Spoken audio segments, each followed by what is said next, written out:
From the online world, tatawid na sa telebisyon ang trending at kwelang tambalan ng mga kapuso comedian na sina Bubay at Tekla para sa The Bubay and Tekla Show. Dahil hindi na kami mawawala ulit, hindi nyo na kami mamimiss ulit. Nanood ka ng T-Bats. T-Bats. Yes, T-Bats. T-Bats or The Bubay and Tekla Show. Ito yung show na pangmasa, sobrang wala pong pili itong show na to. Everybody, welcome. Kahit ano kung pwede kayo mag-suggest sa amin kung anong bet ninyo, gawin namin din. Tama. May partisipasyon kayo. Sabi nyo, turo nyo. Lulutuin namin. Asahan daw ang maskwela, mas nakakatawa at nakaka-good vibes sa mga paandar mula sa tambalang ito. Personally nga, kami ni Bubay, hindi kami masyado close. Yes. Tinitext ko nga, tinatawagan ko. Ano bang tinetext mo? Iba sumasagot. Yung one time tumawag ako, may sumagot. Ano sabi? You have only 0 in your bank. Nagalit siya. Tinigilan ko na kasi mukhang matapobre yung sumagot eh. Time out muna sa pagpapatawa ang dalawa dahil ngayong umaga, sisilipin natin ang the serious side of Bubay and Tekla. Ano ba ang pinaka-challenging na naranasan ninyo sa buhay at paano nyo ito nalampasan? Naputukan kami ng pinatubo.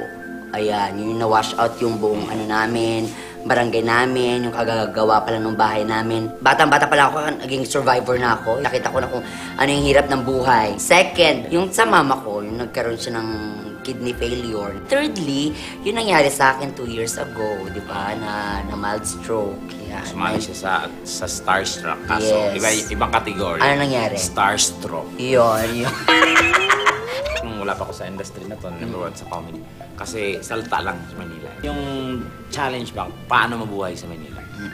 Kumbaga, naranasan ko na lahat. Janitor, lahat ng Ayun. As long as naging manicurista ako. Kaya na-realize ko mas mabuti pa sa bukid. Kasi lilingon ka ng ganyan, may ganun, pwede libre lang.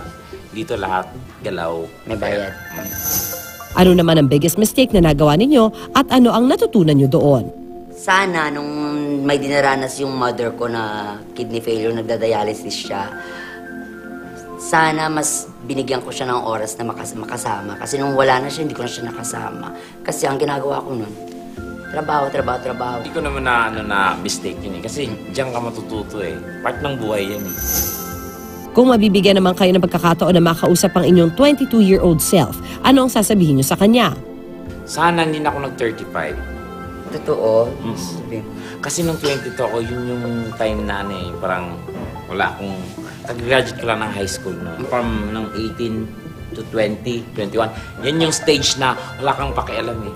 Ang sarap ng stage ng buhay na. Kasi isigulaki ka lang nun. Baga, walang problema. Saludo ako sa kanya kasi dahil sa kanya kaya ganito ako kapursigido ngayon. Kasi yan yung taon dati talaga nagpupursigi ako na bumaba ng Baguio to Manila para magtrabaho. Kahit ang ginagawa ko lang dumadaan sa likod ng camera. Pero hindi ako sumuko. Ayan. Hindi ako nagsabi na ayoko na, hindi ako umayaw.